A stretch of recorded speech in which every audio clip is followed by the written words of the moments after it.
Hello, my name is Zach Alcacid. I'm a session drummer, drum teacher, and a content creator.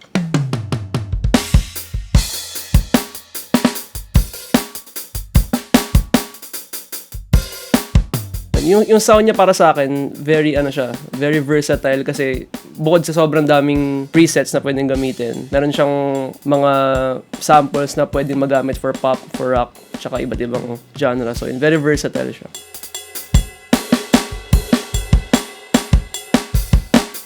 Yung first na naisip kong gamitan is songwriting. So, pwede ko siyang gamitin for if meron akong gustong gawin na demo or like for actual song na pwede ko siyang gamitin pang record kasi yung samples niya in itself, goods na para sa akin. Tapos yung second na pwede ko paggamitan is yun for teaching.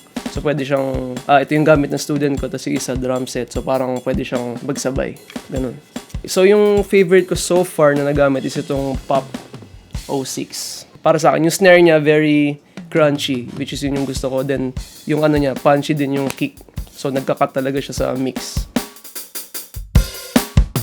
Yung first word ko is reliable kasi sa kahit anong setting, pwede mo siyang magamit. So, pwede sa recording, sa teaching. So, kumbaga, hindi siya papalya no matter what. Then, yung second word is kapitbahay friendly. So, kumbaga, kahit anong lakas ng palo mo dito, importante naman hindi naririnig ng ibang tao. So, hindi siya nakaka-istorbo. Tas saksa ka lang ng earphones, maganda na agad yung tunog. So, third word is portable kasi very mabilis siya i-set up tsaka hindi masyadong malaking space yung tinitake niya. So, ayun.